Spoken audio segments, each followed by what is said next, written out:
Selamat pagi, salam sejahtera. Pergi ke pasar membeli batik, jangan lupa membeli ikan. Duhai bapak ibu yang cantik, bagaimana kabar panjenengan? Alhamdulillah, luar biasa. Allahu Akbar. Yes.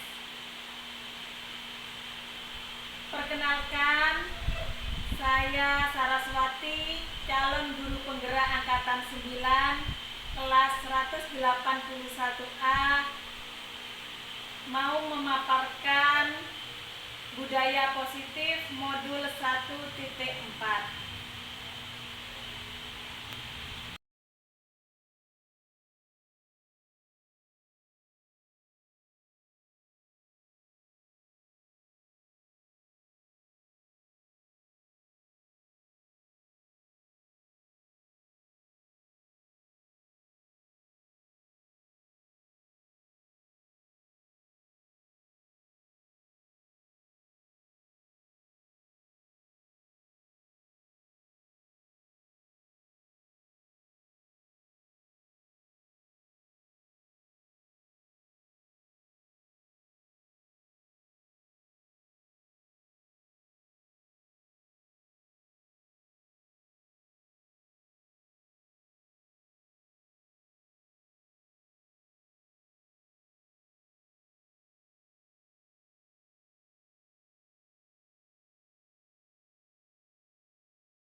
Salam dan bahagia Ibu dan Bapak guru hebat. Pada video kali ini kita akan membahas tentang salah satu program disiplin positif yang diterapkan di lingkungan sekolah yang dikenal dengan nama restitusi.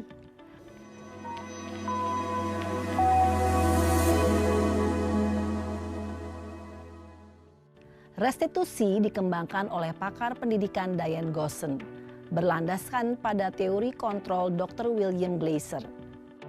Segitiga restitusi adalah suatu proses dialog yang dijalankan oleh guru atau orang tua agar dapat menghasilkan murid yang mandiri dan bertanggung jawab.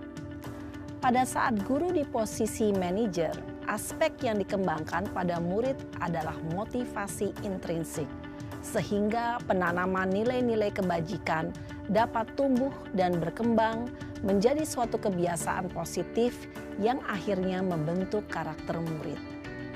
Proses dialog ini terdiri dari 3 langkah yang digambarkan pada ketiga sisi pada segitiga restitusi. Sisi pertama adalah menstabilkan identitas. Sisi yang kedua adalah validasi tindakan yang salah. Dan sisi yang ketiga adalah menanyakan keyakinan.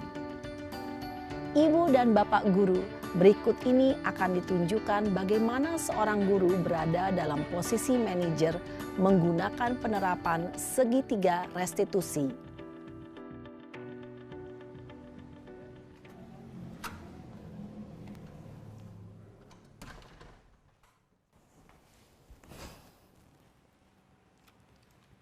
Siang, Sarah. Siang, Pak. Sudah lama nggak ketemu Sarah. Kenapa hari ini ada di sini? Kesel, Pak. Kesel banget. Masa aku dikatain tukang fitnah, Pak? Ya aku marah lah. Aku balik ngatain Eka di depan kelas. Kesel banget. Oh, begitu. Ya pasti kamu marah dan kesal. Bapak juga akan marah apabila ada yang menuduh Bapak seperti itu. Kemudian, pada saat itu kamu mau melakukan apa? Ya saya langsung ngatain Eka lah, Pak. Kesel banget. Saya bentak-bentak dia depan teman-teman lain. Oh, begitu. Pasti kamu melakukan seperti itu karena suatu alasan tertentu, bukan? Iyalah, masa saya diam saja, Pak? Ya saya bela diri lah. Masa saya dituduh tukang fitnah? Ya wajarlah. Mempertahankan harga diri itu sesuatu yang penting buat kamu. Untung kamu tidak bertindak lebih gegabah lagi. Hanya membentak-bentak. Iya, Pak. Untung saya masih bersabar dan hanya membentak saja. Sudah gemes padahal. Saya pasti bela diri lah. Ya pasti ya. Tapi kamu memilih untuk tetap bertahan dan bersabar. Kamu memilih untuk tidak berbuat lebih parah lagi, bukan? Iya. Nah, sekarang coba kita lihat lagi. Tindakan kamu yang bentak-bentak Eka di kelas. Tindakan kamu itu kira-kira sesuai dengan keyakinan kelas atau prinsip kamu tidak? Enggak lah, Pak. Capek, Pak, jadi pemarah. Jadi keyakinan atau prinsip mana yang kurang sesuai dengan keinginan kamu? Ya, saya sebenarnya sangat menghargai orang lain. Mungkin saat itu saya menjadi emosi, jadi tidak menunjukkan sikap itu. Kamu meyakini tidak? Menghargai orang lain itu penting buat kamu. Yakinlah, Pak. Iya, setuju.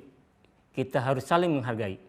Namun, ada juga keyakinan yang kita sepakati yang perlu kita jalankan apabila kita sedang marah, bukan? Ya saya bisa lebih proaktif, mulai dengan diri sendiri. Saya bisa jadi lebih bersabar, mengambil waktu jeda untuk berpikir mau apa selanjutnya. Kira-kira kamu bersedia memperbaiki masalah ini tidak? Bersedia, Pak. Kalau kamu memperbaiki masalah ini, kamu akan menjadi orang seperti apa? Saya akan menjadi orang yang bertanggung jawab kali ya, Pak. Dan senantiasa proaktif. Iya, menurut kamu bagaimana rasanya menjadi orang seperti itu? Ya nyaman lah, bangga bisa bersabar dan menahan diri. Baiklah kalau begitu. Yuk kita pikirkan bagaimana memperbaiki masalah ini.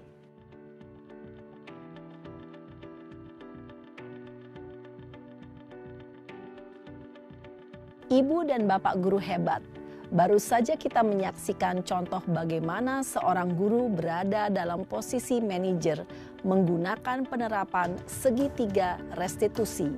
Mari kita bahas satu persatu. Pada sisi pertama, menstabilkan identitas berdasarkan pada prinsip bahwa membuat kesalahan adalah bagian dari proses pembelajaran. Sisi pertama dari segitiga ini berperan menggeser identitas murid dari identitas gagal ke identitas sukses. Murid yang sedang bertingkah laku yang tidak pantas atau menarik diri saat itu sedang mengalami identitas gagal.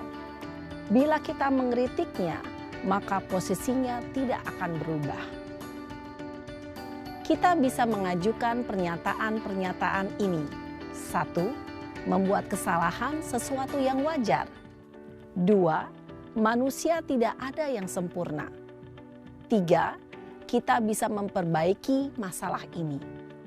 4. Saya tidak menanyakan kesalahannya. saya lebih fokus bagaimana memperbaiki masalah ini. 5. Apakah saat ini kamu tengah menjadi orang yang baik untuk dirimu sendiri? Pada sisi kedua, validasi tindakan yang salah berlandaskan pada prinsip bahwa setiap perilaku berupaya memenuhi suatu kebutuhan tertentu. Guru yang telah memahami teori kontrol akan bergeser dari pemikiran stimulus respon menjadi proaktif dan mencoba untuk mengenali tujuan dari perilaku murid. Mengenali dan mengakui kebutuhan murid ini dapat memperbaiki hubungan dengan murid tersebut. Pernyataan atau pertanyaan bisa disampaikan dengan nada suara tidak menghakimi atau memojokkan, sehingga dapat mengembalikan murid pada posisi positif. 1. Kamu bisa saja bertindak lebih gegabah lagi dari ini. 2. Kamu bukan melakukannya tanpa suatu alasan tertentu. 3. Kamu melakukannya karena mempertahankan sesuatu yang penting bagimu. 4. Mungkin kamu bisa mempelajari suatu perilaku baru yang lebih efektif. Bersediakah kamu mempelajarinya? Selanjutnya, kita akan simak sisi terakhir, yaitu menanyakan keyakinan. Teori kontrol menyatakan bahwa pada dasarnya kita termotivasi secara intrinsik. Pada saat perilaku yang salah telah divalidasi dan identitas sukses telah stabil, maka murid telah siap mengaitkan keyakinan-keyakinannya dengan tindakannya yang salah dan pemikirannya telah bergeser ingin menjadi orang yang dituju. Pertanyaan-pertanyaan ini dapat mengaitkan keyakinan-keyakinan yang dianut murid. 1. Sebagai keluarga atau kelas, apa yang kita yakini? 2. Nilai-nilai apa yang telah kita sepakati? 3. Seperti apa gambaran sebuah kelas yang ideal bagi kamu? 4. Kamu ingin menjadi orang seperti apa?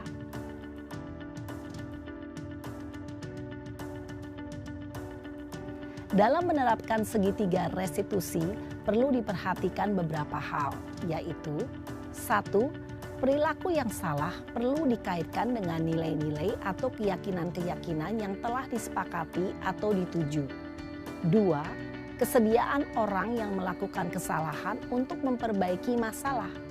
3. Pemecahan masalah sebisa mungkin relevan atau memiliki hubungan dengan masalah yang ada. 4. Usaha. Perlu adanya suatu usaha perbaikan dari pihak yang berbuat kesalahan. 5. Waktu. Perlu didedikasikan waktu dari pihak yang berbuat kesalahan.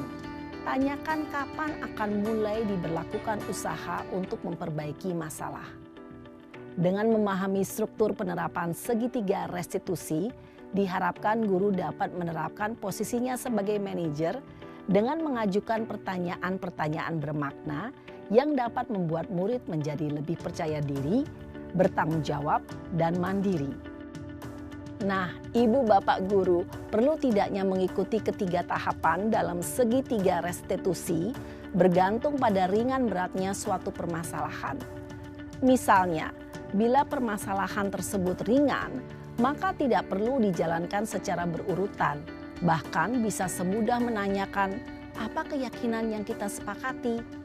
Dengan menjalankan segitiga restitusi, dengan mengajukan pertanyaan-pertanyaan bermakna, diharapkan murid menjadi lebih kuat secara pribadi, dapat membuka wawasan murid agar dapat menyelesaikan permasalahannya sendiri, semakin percaya diri, mandiri, dan merdeka. Menstabilkan identitas berdasarkan pada prinsip bahwa membuat kesalahan adalah bagian dari proses pembelajaran. Sisi pertama dari segitiga ini berperan menggeser identitas murid dari identitas gagal ke identitas sukses. Murid yang sedang bertingkah laku yang tidak pantas atau menarik diri saat itu sedang mengalami identitas gagal. Bila kita mengkritiknya, maka posisinya tidak akan berubah. Kita bisa mengajukan pernyataan-pernyataan ini. 1. Membuat kesalahan sesuatu yang wajar. 2. Manusia tidak ada yang sempurna. 3. Kita bisa memperbaiki masalah ini. 4. Saya tidak menanyakan kesalahannya. Saya lebih fokus bagaimana memperbaiki masalah ini. 5. Apakah saat ini kamu tengah menjadi orang yang baik untuk dirimu sendiri? Pada sisi kedua, validasi tindakan yang salah berlandaskan pada prinsip bahwa setiap perilaku berupaya memenuhi suatu kebutuhan tertentu. Guru yang telah memahami teori kontrol akan bergeser dari pemikiran stimulus respon menjadi proaktif dan mencoba untuk mengenali tujuan dari perilaku murid. Mengenali dan mengakui kebutuhan murid ini dapat memperbaiki hubungan dengan murid tersebut. Pernyataan atau pertanyaan bisa disampaikan dengan nada suara tidak menghakimi atau memojokkan, sehingga dapat mengembalikan murid pada posisi positif. 1. Kamu bisa saja bertindak lebih gegabah lagi dari ini. 2. Kamu bukan melakukannya tanpa suatu alasan tertentu. 3. Kamu melakukannya karena mempertahankan sesuatu yang penting bagimu. 4. Mungkin kamu bisa mempelajari suatu perilaku baru yang lebih efektif. Bersediakah kamu mempelajarinya? Selanjutnya, kita akan simak sisi terakhir, yaitu menanyakan keyakinan. Teori kontrol menyatakan bahwa pada dasarnya kita termotivasi secara intrinsik. Pada saat perilaku yang salah telah divalidasi dan identitas sukses telah stabil, maka murid telah siap mengaitkan keyakinan-keyakinannya dengan tindakannya yang salah dan pemikirannya telah bergeser ingin menjadi orang yang dituju. Pertanyaan-pertanyaan ini dapat mengaitkan keyakinan-keyakinan yang dianut murid. 1. Sebagai keluarga atau kelas, apa yang kita yakini? 2. Nilai-nilai apa yang telah kita sepakati?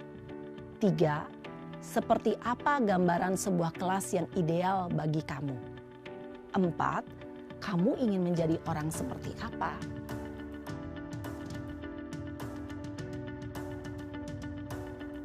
Dalam menerapkan segitiga restitusi, perlu diperhatikan beberapa hal, yaitu 1. Perilaku yang salah perlu dikaitkan dengan nilai-nilai atau keyakinan-keyakinan yang telah disepakati atau dituju. 2. Kesediaan orang yang melakukan kesalahan untuk memperbaiki masalah. 3. Pemecahan masalah sebisa mungkin relevan atau memiliki hubungan dengan masalah yang ada. 4. Usaha. Perlu adanya suatu usaha perbaikan dari pihak yang berbuat kesalahan. 5. Waktu. Perlu didedikasikan waktu dari pihak yang berbuat kesalahan. Tanyakan kapan akan mulai diberlakukan usaha untuk memperbaiki masalah.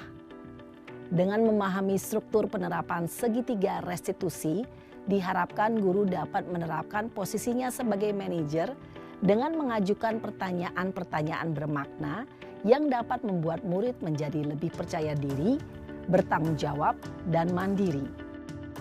Nah, ibu bapak guru perlu tidaknya mengikuti ketiga tahapan dalam segitiga restitusi bergantung pada ringan beratnya suatu permasalahan.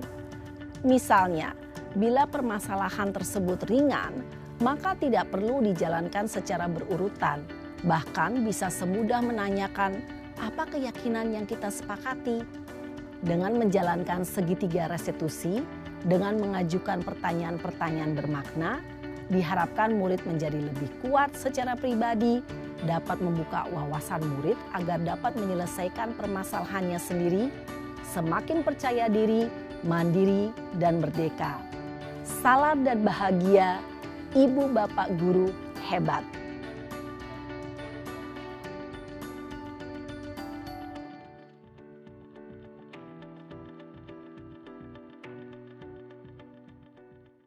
Assalamualaikum warahmatullahi wabarakatuh. Waalaikumsalam warahmatullahi wabarakatuh.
1. Dia kayak kan? Hukuman dapat mendisiplinkan anak.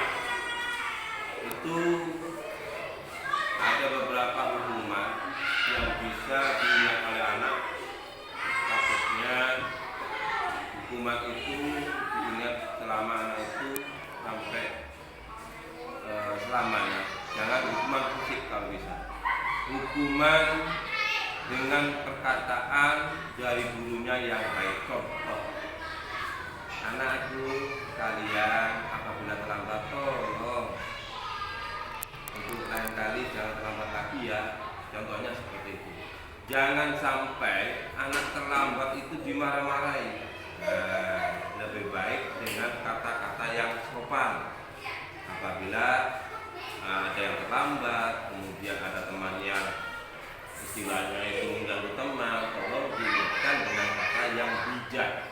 Jadi anak tersebut akan mengikuti gurunya mengatakan kata-kata bijak juga kepada teman-teman. Itu yang nomor 1. Yang kedua, memberikan hukuman dengan hal positif seperti membaca, membersihkan halaman sekolah dapat meningkatkan disiplin anak.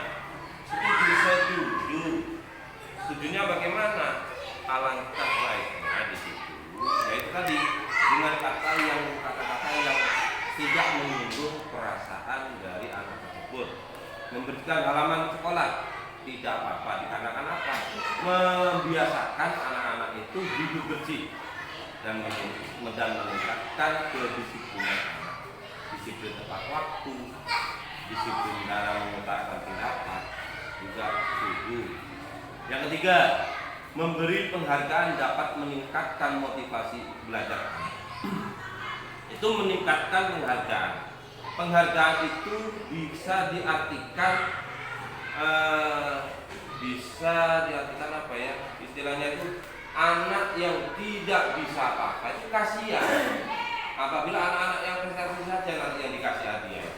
Lebih baik menurut saya motivasi belajar anak itu menurut saya ya jangan terlalu diberikan, khususnya apabila nanti pada waktu kenaikan.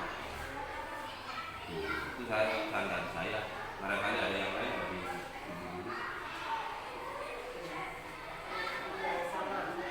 memberi penghargaan dapat meningkatkan motivasi belajar anak. Saya tidak setuju. Nanti penghargaan itu apa ya? Diulang terus. Jika mendapat hukuman, nanti berkelanjutan hukumannya. Hukuman terus itu melanggar terus. Oh, saya melanggar, kok diberi penghargaan? Seperti itu. Jadi saya setuju jika hukuman itu diberi penghargaan. Sekian. Terima kasih kepada Pak Yoga dan Bu Ida yang sudah sharing mengenai pertanyaan tematik setuju atau tidak dengan 3 pertanyaan yang tadi. Saya sependapat dengan Bapak Yoga dan Ibu Ida. Terima kasih atas saran dan pendapatnya. Jadi dalam kita memberikan hukuman kepada anak itu tidak perlu memberikan hukuman secara fisik. Ada ya Bapak Ibu? Nah, di sini ada budaya positif. Budaya positif itu tentunya itu kita awali dengan disiplin positif dan nilai-nilai kebajikan universal. Yang kedua ada teori motivasi, hukuman dan penghargaan. Yang ketiga keyakinan kelas. Yang keempat kebutuhan dasar manusia dan dunia berkualitas. Yang kelima ada restitusi, yaitu 5 posisi kontrol, dan yang keenam yaitu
murid itu dapat berkembang menjadi pribadi yang kritis, penuh hormat dan bertanggung jawab. Seperti itu mungkin. Mungkin tidak, matur nuwun.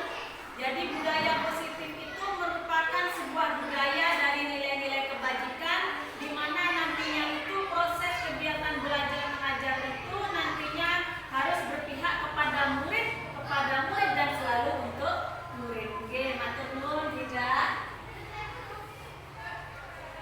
Nah, di sini saya ada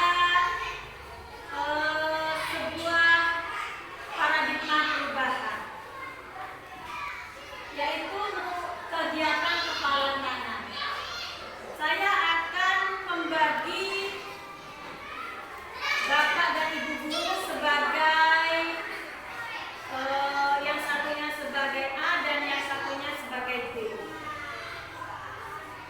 Di sini saya bacakan dulu. Yang sebagai A, tugas Bapak yang sebagai A atau Ibu yang sebagai A adalah mengepalkan sebelah tangan. Jadi kita kepalkan salah satu tangan kita dan kita akan coba bayangkan bahwa kita menyimpan sesuatu yang sangat berharga di dalam kepalan tangan ini, karena ini menyangkut untuk kehidupan kita di masa mendatang. Dan yang berperan sebagai B di sini yaitu mencoba membuka kepalan tangan A dengan segala cara.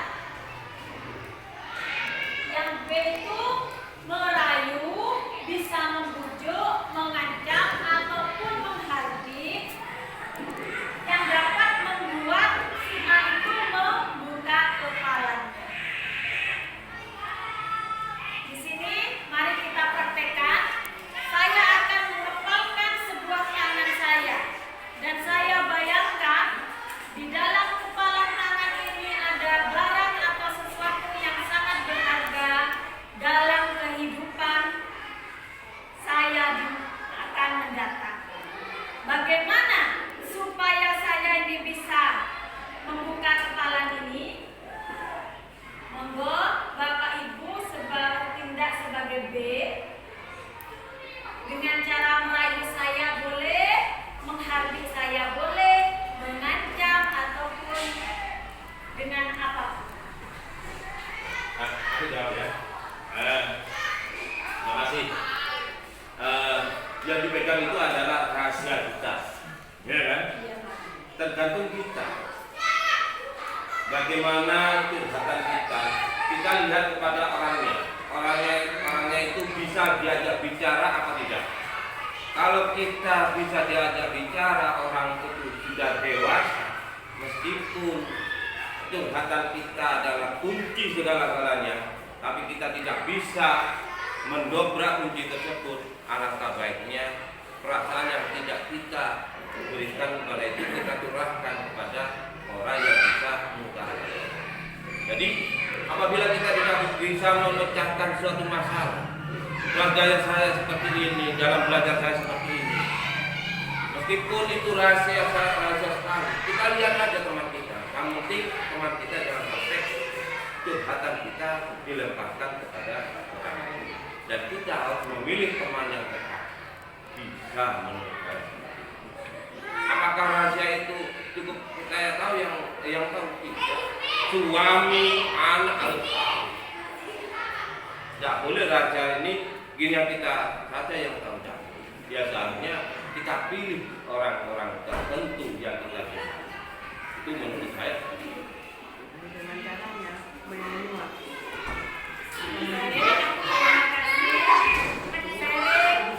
Dari Bapak Guru yang hebat, yaitu Bapak Yoga, mengenai perubahan paradigma yang telah saya paparkan tadi. Di sini ada perubahan paradigma stimulus respon teori kontrol atau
akhirnya yang terakhir, model berpikir menang atau kalah itu teori kontrol atau pilihannya model berpikir menang-menang saja. Nah, di sini terdapat perbedaan disiplin dalam budaya kita dan juga disiplin menurut Ki Hajar Dewantara.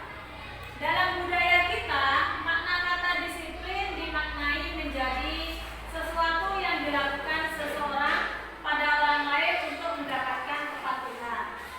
Kita cenderung menghubungkan kata disiplin itu dengan ketidaknyamanan yang terjadi pada kita. Sedangkan disiplin menurut Ki Hajar Dewantara yaitu di mana ada kemerdekaan, disitulah harus ada disiplin yang kuat. Sungguh pun disiplin itu bersifat self-disiplin, yaitu kita sendiri yang mewajibkan kita dengan sekeras-kerasnya, tetapi itu sama saja. Sebab jika kita tidak cepat melakukan self-disiplin, wajiblah menguasa lain mendisiplin diri kita. Dan peraturan demikian itulah harus ada di dalam suasana yang berbeda. Itu menurut pemikiran disiplin Ki Hajar Dewantara.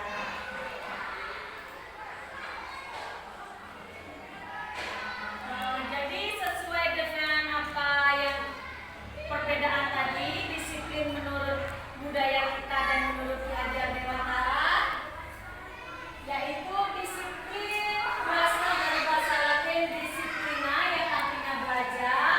Makna asal dari kata ini berkonotasi dengan disiplin diri dari murid-murid Socrates dan Plato. Namun dalam budaya kita, makna kata disiplin telah berubah menjadi sesuatu yang dilakukan seseorang pada orang lain untuk mendapatkan suatu kepatuhan. Nah, di sini sudah ada nilai-nilai kebajikan universal yang merupakan sifat-sifat positif manusia yang merupakan tujuan mulia yang ingin dicapai oleh setiap individu. Dengan menaikkan nilai-nilai kebajikan yang diyakini seseorang, maka motivasi intrinsiknya akan terbangun sehingga menggerakkan motivasi dari dalam untuk mencapai tujuan mulia yang kita inginkan. Nilai-nilai kebajikan yang ingin dicapai oleh setiap anak Indonesia yaitu yang berprofil pelajar Pancasila, di mana murid kita yang kita inginkan dan kita impikan agar memiliki profil pelajar Pancasila yang pertama beriman, bertakwa kepada Tuhan Yang Maha Esa dan berakhlak mulia, yang kedua berpendidikan global, yang ketiga mandiri, gotong royong, bernalar kritis dan juga kreatif. Tidak lain tujuan disiplin yang membentuk budaya positif di sekolah kita itu, kita sebagai pendidik yaitu menciptakan anak-anak yang memiliki disiplin diri sehingga mereka bisa berperilaku dengan mengacu pada nilai-nilai kebajikan universal dan memiliki motivasi intrinsik bukan ekstrinsik.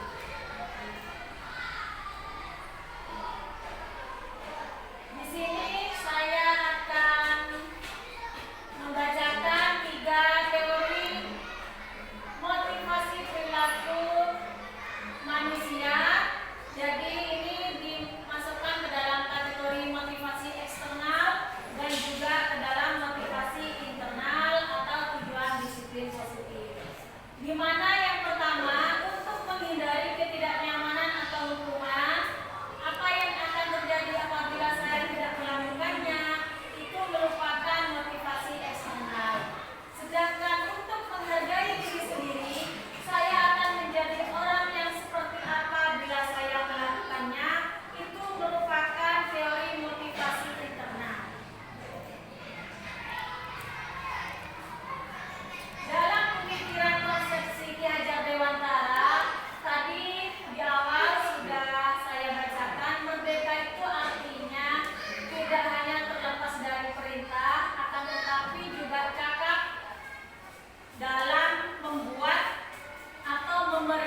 Nah, di sini ada prosedur pembentukan keyakinan kelas.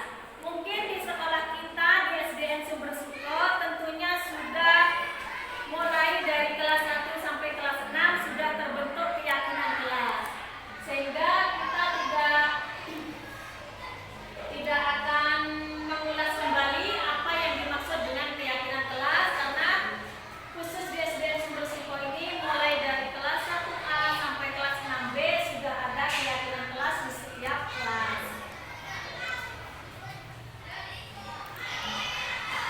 Dan ini merupakan sebuah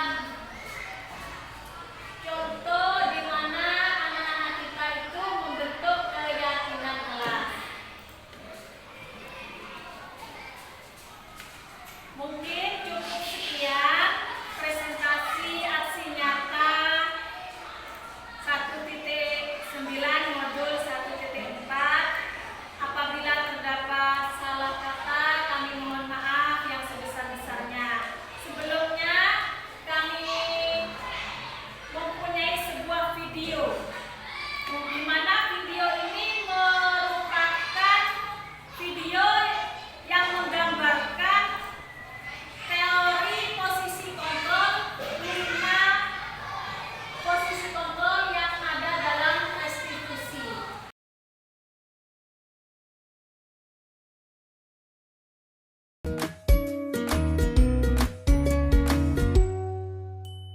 Salam bahagia Ibu dan Bapak guru hebat. Dalam penerapan disiplin positif restitusi, salah satu program yang dikembangkan adalah 5 posisi kontrol. 5 posisi kontrol dalam restitusi adalah proses perjalanan seorang pendidik agar dapat mengenali dirinya. Pada video kali ini, kita akan membahas tentang 5 posisi kontrol yang dikembangkan oleh Diane Goossen dan contoh penerapannya.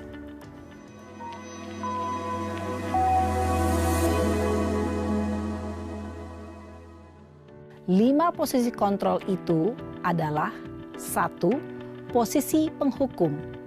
2. Posisi pembuat merasa bersalah. 3. Posisi teman. 4. Posisi pemantau atau monitor. Dan 5. Posisi manajer. Untuk lebih memahami kelima posisi tersebut, mari kita saksikan kasus Naren yang terlambat hadir 20 menit di sekolah dan melihat bagaimana kelima posisi kontrol dalam menghadapi masalah tersebut.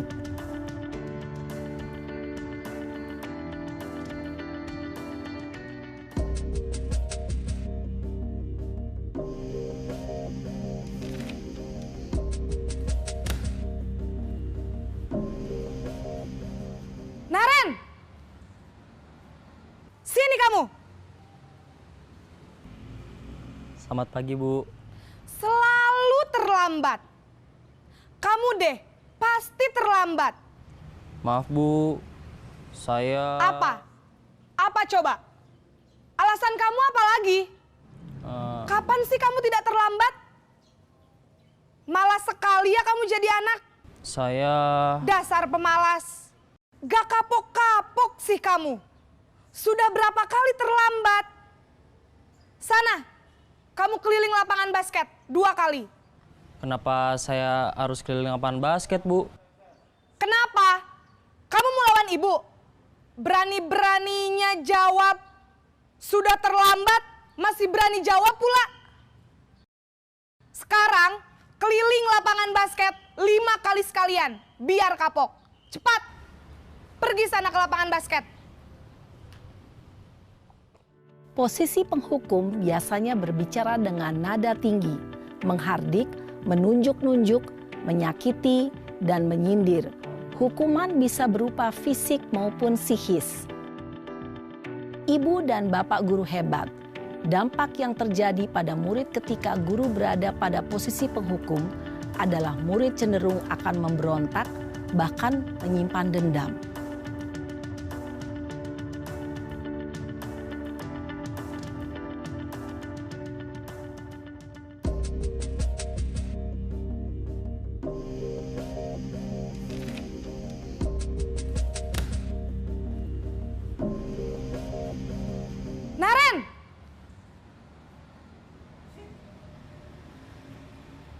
Selamat pagi, Bu. Naren. Kamu kenapa terlambat lagi, Nak? Ya Tuhan, Naren. Kamu senang ya bikin ibu susah ya? Kalau kamu terlambat lagi, nanti ibu yang ditegur bapak kepala sekolah, Nak. Disangka ibu tidak bisa membina kamu. Duh, gimana ini? Maaf, Bu. Duh, Gusti Naren. Kamu suka ya kalau ibu ditegur bapak kepala sekolah? Terus, sekarang ibu harus tulis apa ini di buku absen? Ini kamu sudah sering terlambat loh. Ibu harus apa coba? Maaf, Bu. Maaf sekali. Ya sudah, lain kali jangan bikin ibu susah lagi ya, Nak ya. Ibu tidak akan kuat lagi kalau kamu begini terus. Bisa jantungan kalau ibu ditegur bapak kepala sekolah. Sana cepat ke kelas. Maaf ya, Bu. Maaf sekali. Posisi pembuat rasa bersalah berbicara dengan nada tenang, cenderung lembut. Namun kata-kata yang diutarakan membuat murid merasa menjadi orang yang gagal. Memandang buruk dirinya sendiri, merasa tidak berharga, dan tidak sanggup membahagiakan orang lain. Ketika guru mengambil posisi pembuat rasa bersalah, murid akan menganggap dirinya yang bersalah dan ia akan menyimpan emosi negatif tersebut di dalam dirinya.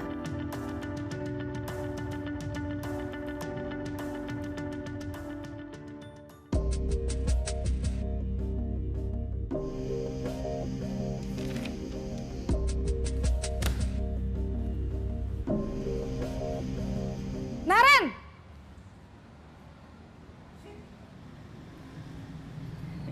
Selamat pagi, Bu. Wah, sudah jam berapa ini, Nak? Terlambat lagi ya, sayang. Iya, Bu.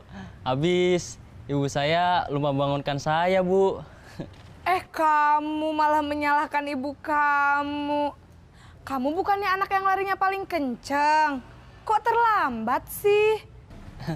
Iya, Bu. Saya memang terlambat bangun tadi. Jadi, biarpun saya lari kencang, tetap gak kekejar, Bu. Ya sudah sana, nanti lain kali larinya lebih kenceng lagi ya. Biar gak terlambat lagi. Bikin seneng ibu, demi ibu. Bisa kan?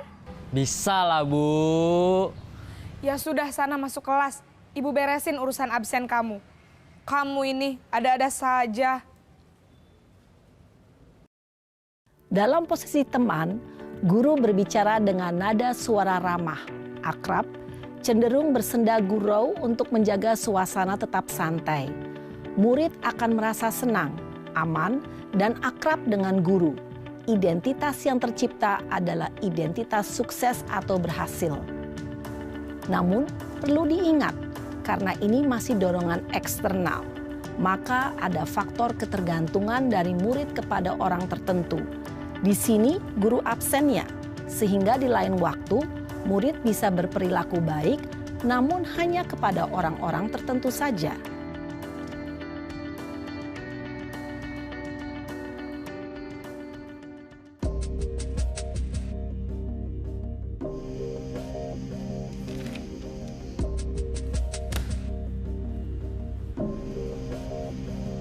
Naren!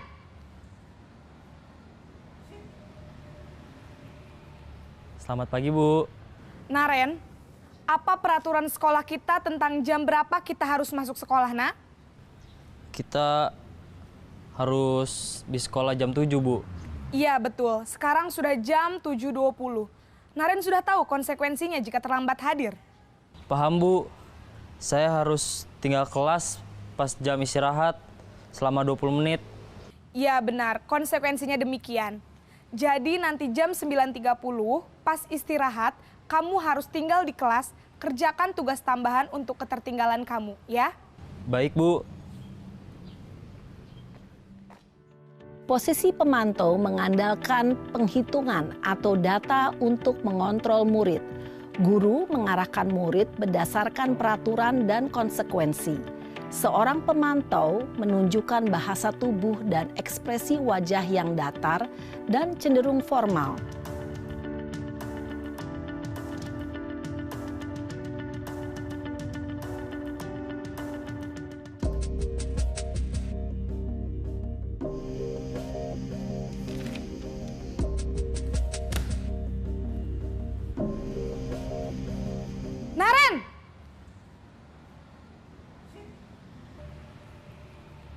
Selamat pagi, Bu. Selamat pagi, Naren. Maaf, Bu. Saya terlambat. Iya, sekolah masuknya jam 7, sekarang sudah jam 7.20. Jadi sekarang bagaimana ini, Naren? Maaf, Bu. Saya lupa setel alarm saya semalam. Baiklah, menurut kamu, keyakinan sekolah yang mana yang perlu kamu tingkatkan?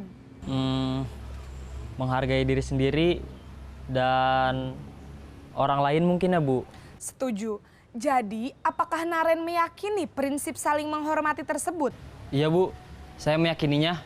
Apakah Naren bersedia memperbaiki masalah keterlambatan ini? Bersedia, Bu. Bagaimana kamu akan perbaiki masalah keterlambatan ini? Saya akan coba untuk tidak lupa menyetel alarm saya, Bu. Baik, kalau Naren lupa menyetel alarm di rumah, ada orang yang kira-kira bisa bantu mengingatkan tidak? Ada, Bu. Kakak saya, Kak Ema. Ada lagi selain Kak Ema? Selain Kak Ema, ada ibu saya. Baik, jadi yang mengingatkan Naren adalah Kak Ema dan ibu kamu ya? Kira-kira akan mulai setel alarm kapan nih, Naren? Setelah pulang sekolah, akan segera saya lakukan. Baik, jadi Naren akan setel alarm untuk bangun besok pagi dan akan diingatkan oleh kakak dan ibunda Naren ya. Ada lagi yang mungkin perlu dilakukan, Naren? Agar tidak terlambat bangun lagi. Tidak ada, Bu. Baik, Naren. Terima kasih untuk kerjasama kamu. Sekarang kamu perlu kembali ke kelas untuk belajar. Baik, Bu. Terima kasih. Posisi manajer adalah posisi kontrol yang disarankan untuk membimbing murid memiliki sikap disiplin yang positif, yaitu murid yang mandiri, bertanggung jawab, dan dapat memecahkan masalah. Tujuan dari posisi ini adalah agar murid dapat berefleksi atas tindakannya. Guru akan dengan tulus memberikan pertanyaan-pertanyaan bermakna, sehingga membuat murid dapat belajar dari kesalahannya dan mencari sebuah solusi untuk menyelesaikannya. Ibu dan bapak guru hebat, setelah mengamati adegan kelima posisi kontrol tadi, kira-kira posisi mana yang paling ideal? Posisi mana yang dapat menunjang motivasi intrinsik murid? Ya, tentu posisi manajer. Posisi ini memang posisi ideal yang ingin dituju setiap pendidik. Pada posisi inilah, guru dapat menerapkan disiplin positif yang berpihak pada murid, yang memerdekakan murid. Perjalanan seorang pendidik tentunya tidak mudah untuk sampai pada posisi seorang manajer. Namun, tujuan kita pasti, yaitu menciptakan murid-murid yang mandiri, merdeka, dan bertanggung jawab. Semoga penggambaran 5 posisi kontrol yang telah diperlihatkan ini dapat menjadi ajang refleksi bagi kita semua, agar dapat terus mengasah dan menerapkan disiplin positif yang memerdekakan murid. Mari terus berlatih dan bersemangat. Selamat menerapkan. Salam dan bahagia, Ibu dan Bapak Guru hebat.